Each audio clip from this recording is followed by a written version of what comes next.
político com P maiúsculo, tem empresário com P maiúsculo. É uma gente muito competente, este povo sergipano. A entrevista no Linha Direta, hoje... Entrevista. Está conosco hoje o senador Alessandro Vieira, do Cidadania. Senador, bom dia. Bom dia, é um prazer estar falando com vocês da cultura. Senador, eu começo falando sobre o relatório da CPI, não é? Então, como é que está a situação do relatório? Ele está sendo finalizado? Vai ser enviado às autoridades competentes? Como é que está a situação no momento? O relatório da CPI deve ser votado amanhã. Ele foi lido na semana passada e amanhã deve ter alguns ajustes, alguns complementos de voto. E logo após a leitura ele vai ser votado e a tendência é que seja aprovado.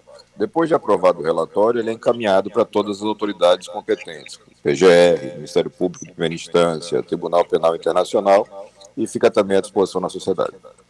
Agora, vai ser enviado também, parece que eu soube a informação, para as universidades, para discussão nas universidades, senador. Parece que alguém falou isso lá na CPI.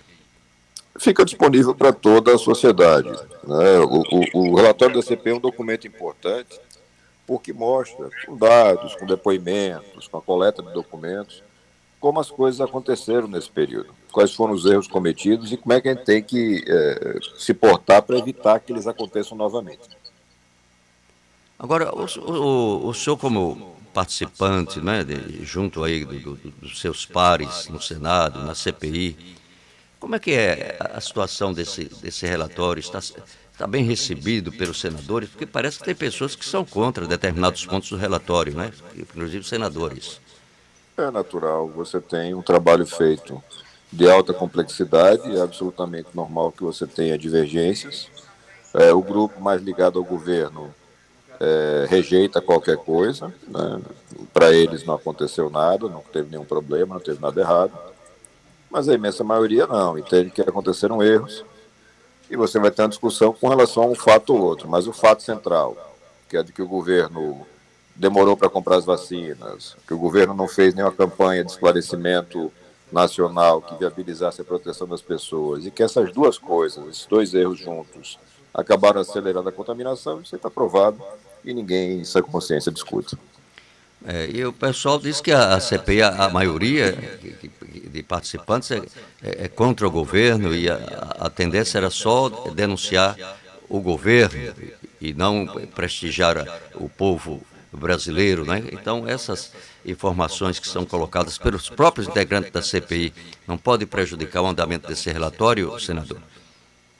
Faz parte do jogo político normal, aqueles que não concordam com o relatório usarem esses argumentos. Os fatos estão aí. Um relatório, e aí só posso falar com uma experiência de 20 anos fazendo relatório, depois de investigações.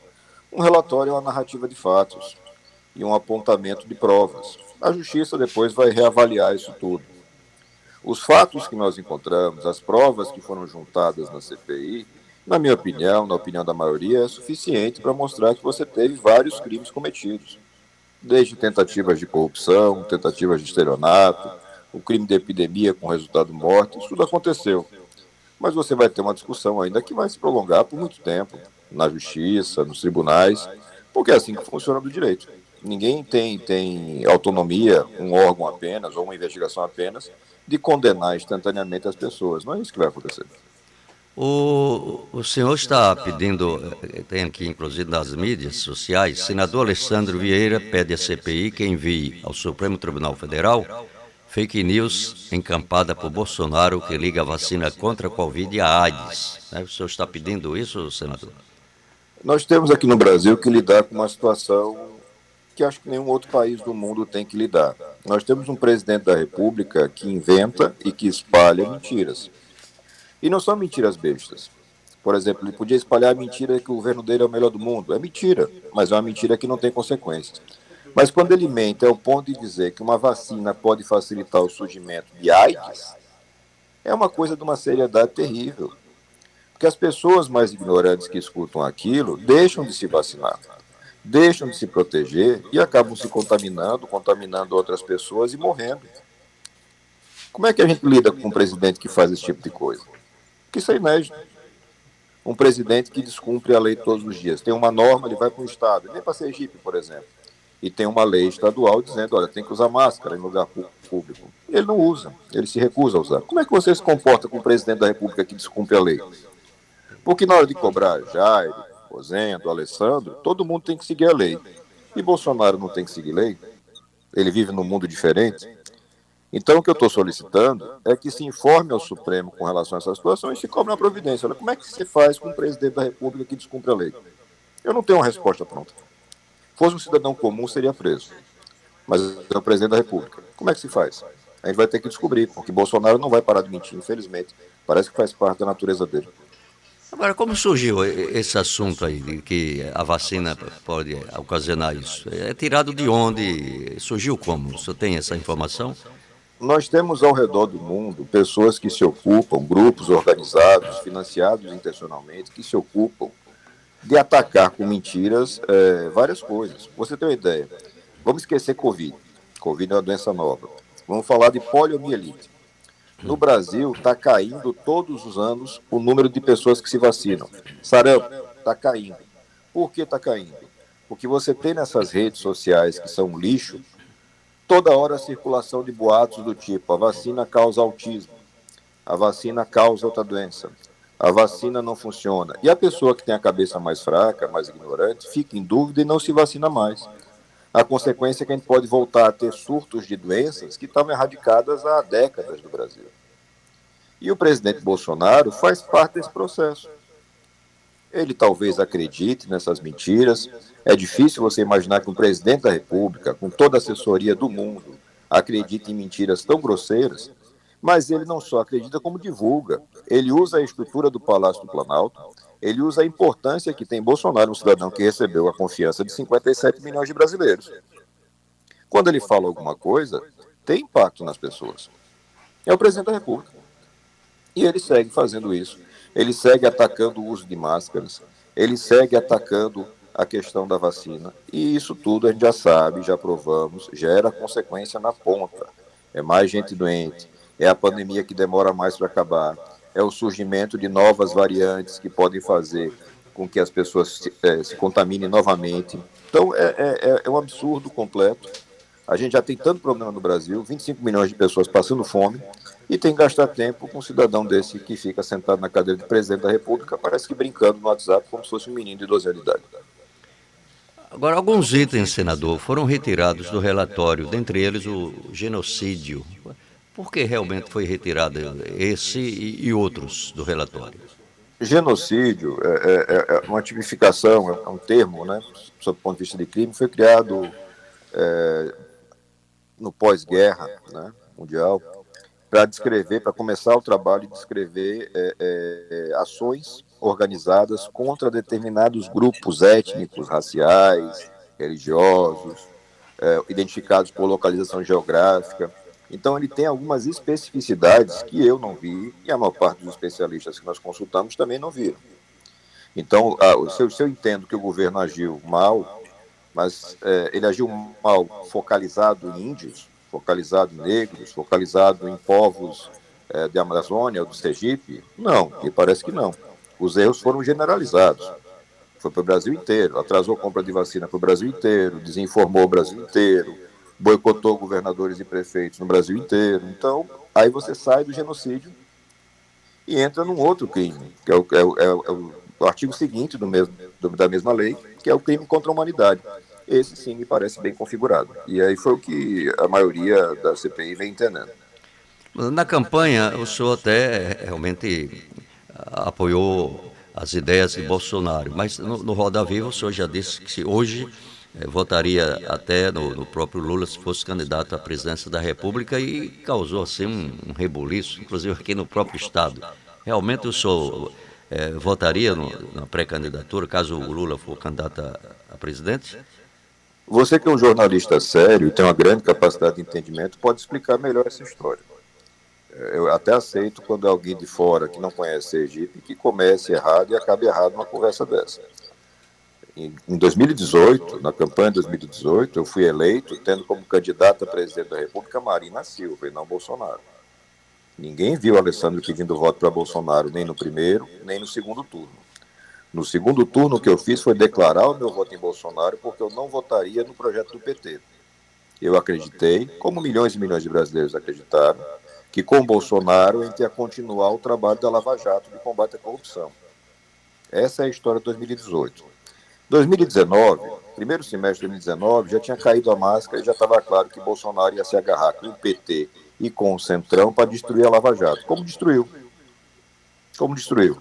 Todo mundo acompanhou isso. Então, no Roda Viva, como eu não sou homem de me esconder, quando o jornalista do Estadão perguntou se eu subiria no palanque de Lula, uma vez que eu critico o governo Bolsonaro, eu respondi para ele que não. Eu não posso subir no palanque de Lula, não posso pedir voto para Lula, porque eu não confio em Lula e não quero que ele ganhe. Eu defendo uma terceira via. Mas quando chegar na hora de votar no segundo turno, se eu só tiver as opções de Bolsonaro e Lula, eu vou fazer uma escolha pelo aquilo que eu achar que é um mal menor e vou discutir com o meu povo de Sergipe. A resposta está lá, tem vídeo, tem tudo. Às vezes a simplificação confunde as pessoas. Eu nunca declarei voto em Lula. Trabalho e vou continuar trabalhando para que Lula responda pelos seus crimes, se ainda for possível juridicamente, e para que ele não seja eleito. Assim como vou trabalhar em Sergipe para que o PT não volte ao poder, porque o projeto do PT fez mal para Sergipe. É o mesmo projeto de Belivaldo, é o mesmo projeto de Jackson. Então é importante esclarecer as pessoas, ainda mais quando a gente está num programa da seriedade e da credibilidade como esse. É isso aí. O senador, o senhor continua pré-candidato a presidente ou o senhor vai ser pré-candidato ao governo do Estado? O seu partido. O meu partido me colocou como pré-candidato à presidência da República. Eu tenho dito, desde o primeiro segundo, que a minha participação nesse processo é de construção. Eu tenho certeza que o Brasil precisa de uma chapa de presidente que realmente garanta o combate à corrupção, uma retomada de um caminho de moralidade, de correção de rumos, um governo que consiga fazer a transferência de renda para proteger os mais pobres e reconstruir essa relação política em Brasília, que é totalmente corrompida, é totalmente distorcida. E eu tenho certeza que a gente vai conseguir colocar isso de pé. Se vai ser com o meu nome, se vai ser com outro nome, não tem tanta importância. Eu não sou salvador da pátria, não sou dono da verdade, não sou melhor do que ninguém. Mas tenho certeza que essas minhas bandeiras, essas minhas ideias precisam estar numa chapa vencedora. E essa mesma situação se repete aqui em Sergipe. Aqui em Sergipe também a gente precisa mudar, virar a página. Essa turma do PT, PMDB, Belivaldo, está aí há 20, quase 30 anos. A gente já sabe o que eles fazem, já conhece os defeitos deles, a gente sabe que eles não vão mudar o nosso Estado. E eu quero mudar o Estado. Então a gente vai estar apoiando um nome, pode ser meu nome, pode ser outro nome, mas a gente vai estar apoiando um nome que faça esse enfrentamento e garanta para os sergipanos a esperança de mudar. Esses são meus compromissos e é a mesma coisa que eu falo desde o primeiro dia. Eu sou difícil de mudar de opinião, minhas palavras são sempre muito transparentes e muito diretas. Agora, então no caso aqui da pré-candidatura aqui em Sergipe, seria quem, o senador, indicado aí do seu partido ou do seu grupo? O grupo vai apresentar nomes e isso vai ser decidido na hora certa. Até onde eu tenho conhecimento, não tem nenhum pré-candidato na rua. Só o Rogério, que é do bloco do Eu Sozinho, que está falando do nome dele, mas mesmo isso acho que não está confirmado. Está muito cedo. O relógio da eleição só começa a rodar mais adiante. Agora é hora de construção, de conversa, de diálogo, de entender as ideias, o que as pessoas querem fazer com o poder. Quer ser governador para fazer o quê? Quer ser presidente para fazer o quê? Quais são os projetos? Como é que você vai fazer isso? Essa é a discussão de agora. A discussão de nomes depois, mais adiante, sem pressa. Senador, surgiu aqui uma denúncia de suposto caso de rachadinha no gabinete do deputado Samuel, do Cidadania, e vem recebendo críticas quanto ao caso. Qual a postura do partido e qual a postura do senador Alexandre sobre esse assunto?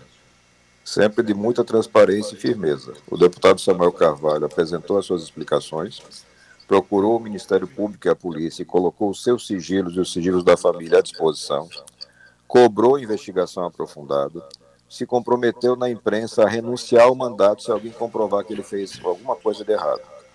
A cidadania está acompanhando, respeita o parlamentar, conhece o parlamentar e está acompanhando a situação. É isso que está sendo feito. Eu vejo algumas cobranças tentando comparar a situação pela qual passa Samuel com a situação da família Bolsonaro. A família Bolsonaro é investigada há anos por corrupção através de rachadinha. Tem quebra de sigilo mostrando a rachadinha. Tem confissão de pessoas mostrando a rachadinha. E os Bolsonaro procuram a justiça para se esconder. O que Samuel está fazendo é o contrário. Ele procurou a justiça para esclarecer tudo, porque tem certeza da sua inocência. Então não adianta jornalista, que não é o seu caso, é claro, jornalista vinculado a adversários políticos de Samuel tentarem distorcer a verdade. Eu tenho certeza que a verdade virá à tona, e se tiver qualquer tipo de irregularidade, como acontece com qualquer filiado de cidadania, será convidado a deixar o partido e procurar outro destino. Mas acredito que não vai acontecer nada disso.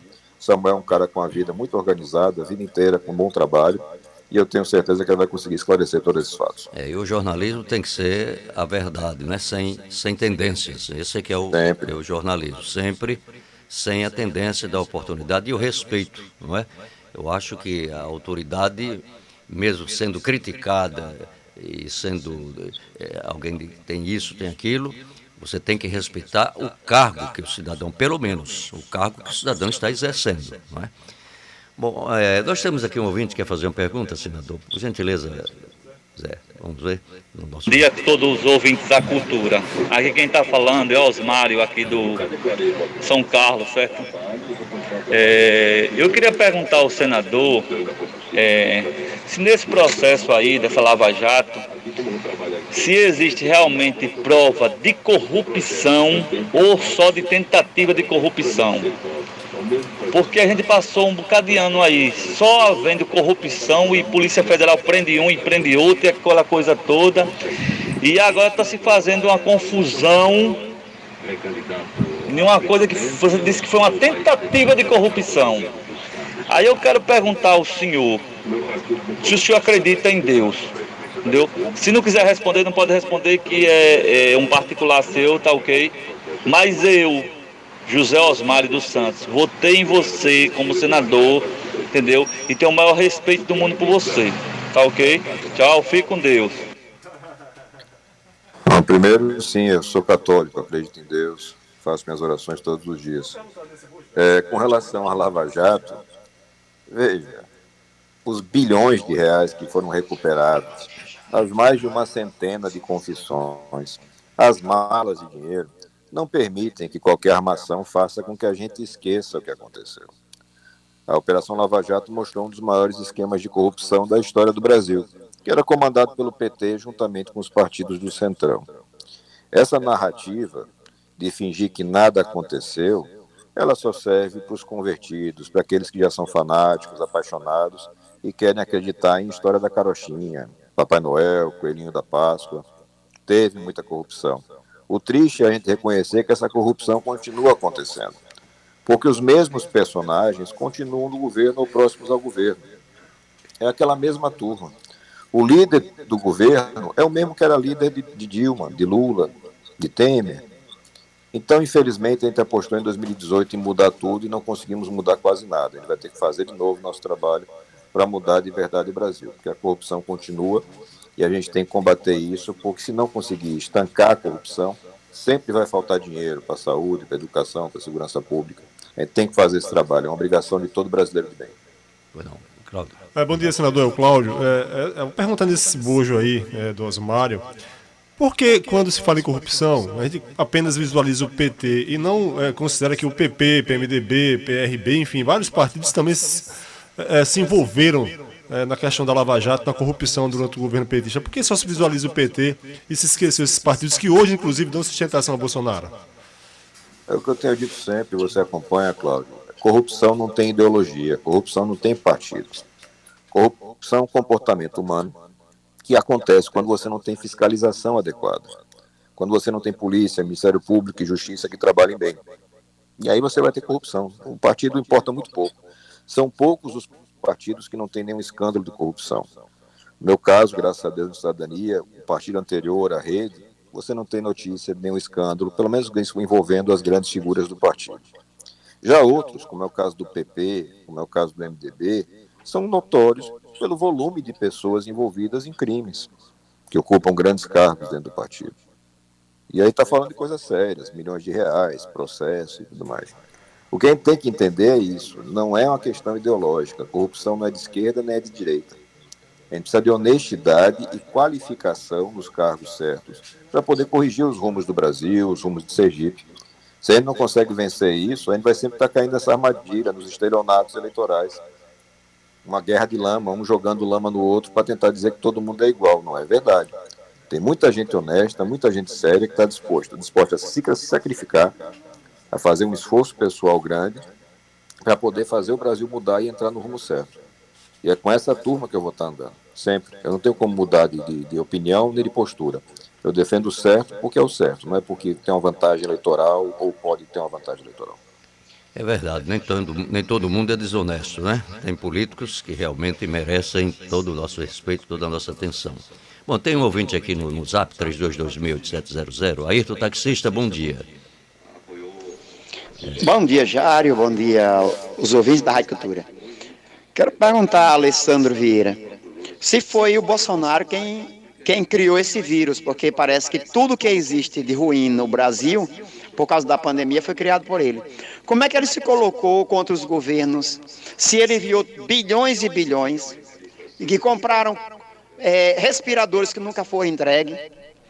Se ele tivesse comprado essa vacina antes da aprovação da lei, que destinou a verba e deu as condições para que ele comprasse, ele não teria sido caçado, como queriam caçar se ele tivesse comprado essa outra, porque queriam apressar, por cima de pau e pedra, para adquirir essas vacinas.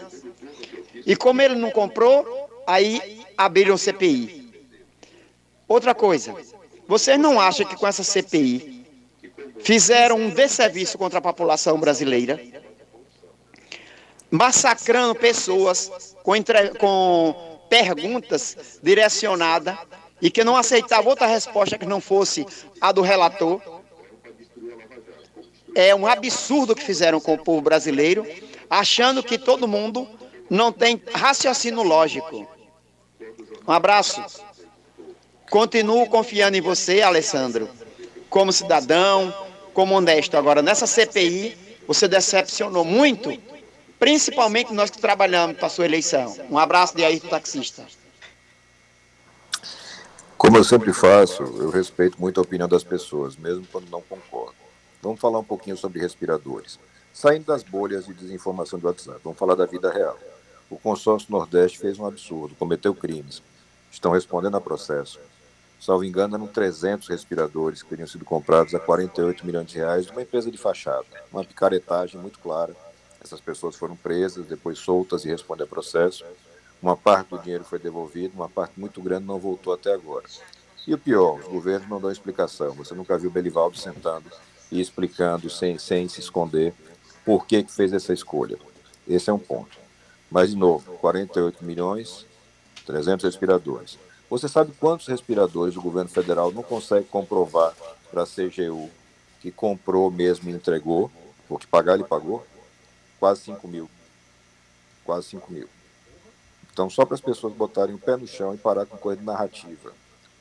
A CPI fez foi mostrar fatos. Eu não posso me responsabilizar pelo jeito como Renan Calheiros fala. Eu não escolhi Renan Calheiros, eu nunca votei, nem vou votar em Renan Calheiros. Quem votou nele foi o povo de Alagoas. Quem indicou ele para ser relator foi o MDB, que é o maior partido do Senado. É assim que funcionam as coisas. Os fatos foram muito graves. O que Bolsonaro fez e continua fazendo não é brincadeira. É um cidadão que essa semana estava dizendo que vacina da AIDS. É um cidadão que essa semana estava dizendo que que máscara prejudica a saúde. É o adversário dele que está inventando isso? É a oposição a ele que está inventando isso? É ele que está fazendo. É ele que está fazendo.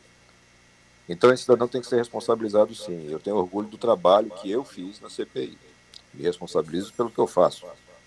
Agora mesmo o relatório que Renan apresentou no primeiro momento foi o primeiro a apontar que tinha várias coisas que não correspondiam aos fatos e que tinham que ser corrigidas. Algumas foram corrigidas, outras não.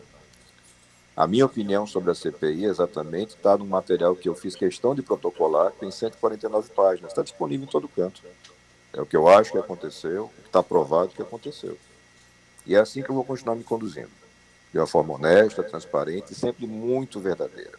Você pode não concordar comigo, é um direito de cada cidadão, mas você sempre vai saber exatamente o que eu estou fazendo, o que eu estou pensando, que é uma obrigação mínima de quem quer ser político. Estamos entrevistando o senador Alexandre Vieira de Cidadania, dentro do Linha Direta Jornalismo com Personalidade na Rádio Cultura. Bom, tem outro ouvinte no Zap. Bom dia. Chário, bom dia. Meu nome é Maria do Carmo, moro no Fernando Collor. Eu gostaria de saber, deixar uma pergunta para o senador. Por que eles lá não criam uma lei onde a pessoa que mata, estupra, eles têm uma prisão que não tenha direito ao advogado a não sair nunca mais da cadeia? Porque os direitos humanos sempre são deles, né? Porque as cadeias estão cheias, há os direitos humanos. E nós que sofremos com a perda de um ente querido da gente, que direitos humanos nós temos nesse mundo? Por que não é criada essa lei? Pelo menos para essa parte, onde mata e estupra, é decretada uma prisão perpétua que não tenha direito a advogado. Aí é complicado, né? Pois não, senador? A Constituição do Brasil, ela proíbe a prisão perpétua, assim como proíbe a pena de morte, né? Eu concordo plenamente e entendo plenamente a dor de quem perde um familiar, perde um amigo na violência. Como delegado de polícia, não foram poucas as vezes que eu encontrei bandidos que são irrecuperáveis, gente que vai cometer crime enquanto estiver vivo. Só que a gente tem que tratar essas situações dentro dos limites da lei. Se a justiça fosse rápida, se o presídio funcionasse bem, um vagabundo que vai preso por um crime grave como esse que ela descreveu, vai passar seus 30 anos na cadeia, seus 20 anos na cadeia. É muito tempo e talvez seja suficiente como punição e como medida para que outros não cometam o crime. Só que a nossa justiça é muito lenta, ela é cheia de brechas, os presídios sempre têm problemas de superlotação, de dificuldades para devidamente deixar o cara isolado, o bandido isolado. E a gente tem muita coisa para corrigir. Mas eu, particularmente, defendo que a gente corrija os problemas de velocidade da justiça primeiro. Algumas coisas precisam aumentar a pena. O tempo de internação para o adolescente que comete crimes muito graves tem que aumentar, é muito pouco, 3 anos. O que não quer dizer que você tenha que reduzir a idade penal. São coisas diferentes. Você tem que, eventualmente, aumentar a pena de alguns crimes específicos, que a gente vê com uma gravidade maior. Mas se a justiça for rápida, é o que você vê pelo mundo afora. Se o cidadão tiver a certeza de que cometendo um crime ele vai para a cadeia rápido e a cadeia é dura, ele reduz a prática de crime. Se ele acha que a cadeia é mais frouxa, se ele acha que a justiça é lenta, aí o crime aumenta. É o que tem acontecido em todo o país. Senador, esse relatório, para a gente complementar aqui a entrevista, esse relatório, o senhor acha que vai chegar a um bom lugar, a algum lugar? É um relatório que tem provas muito fortes, é um relatório que, para mim, a forma de escrever e de fazer as coisas é muito longo, poderia ser mais curto, mas é um relatório que, na sua imensa maioria, atende àquilo que a gente espera. Fatos graves, provados, demonstrados, e que possibilitam que outros atores, que outros personagens comecem agora o seu trabalho. Procurador-Geral da República, promotores de primeira instância, Câmara dos Deputados, quem quer que seja. A CPI cumpriu o seu papel, a CPI acaba essa semana, eu espero que acabe essa semana, e aí você começa a dar andamento a outras tantas coisas que o Brasil precisa. O Brasil tem urgências enormes na área da educação, da saúde e da assistência. As pessoas estão passando fome por conta do desemprego, por conta da pandemia, e agora também por conta de problemas na condução econômica. Quando você tem um dólar muito alto, a consequência é essa. No Rio Grande do Sul, a gasolina já está a R$ 7,50, aqui em Sergipe, chegando perto de R$ 7,00. Isso acaba com a possibilidade do taxista, do motorista de aplicativo, do homem que vive de frete, ter o seu sustento. Então, esses problemas, e acaba repercutindo no preço da feira, da coisa mais básica que a pessoa precisa. A gente tem que dar um freio de arrumação, tem que organizar isso, e a gente já está com a equipe trabalhando para tentar colaborar com o governo para ter soluções. A gente precisa da crítica quando as coisas estão erradas, mas precisa de trabalho para resolver os problemas. Não adianta só ficar jogando pedra. A decisão do partido no tocante à sucessão aqui no Estado, o senhor acha que vai estar sendo iniciada quando? Mais adiante, nós não temos data estabelecida para isso, a política tem sua dinâmica. A certeza que nós temos é que o Cidadania terá candidato, vai fazer parte desse processo de renovação do Sergipe e os sergipanos podem ficar tranquilos que vão ter boas alternativas para poder depositar sua confiança. Quer dizer que o seu nome continua mantido para uma pré-candidatura à presidência da República. O Partido Cidadania apresentou meu nome como pré-candidato à presidência da República e a gente está participando dessa construção. A política é uma arte de construir. Nós temos que apresentar alternativas. Se eu digo para você, eu não quero Lula, eu não quero Bolsonaro, eu tenho que apresentar uma alternativa. A primeira coisa é essa. A alternativa tem que ser capaz de fazer a diferença, tem que ser competitiva. A gente vai garantir que isso aconteça. Eu preciso ver essas bandeiras, que eu acho que são importantes para o meu povo, representadas na campanha. Se você, o que representa, se vai ser outra pessoa, não é importante. Eu não sou, de novo, eu não faço as coisas por conta de vaidade pessoal, não. Eu quero o problema resolvido. E corrupção é um problema, fome é um problema, a falta de educação é um problema, eu tenho que resolver os problemas. Combustível nesse preço é um problema. Eu preciso de solução. Se as pessoas derem essa solução, e se for Dona Maria, vai ter meu apoio. Não tenho vaidade com essas coisas, não. Se precisar de Alessandro vai estar lá, porque correr de briga eu não corro. Bom, senador, eu quero agradecer mais uma vez a sua gentileza de nos conceder a entrevista. Eu sou sempre gentil, né? sempre educado, sempre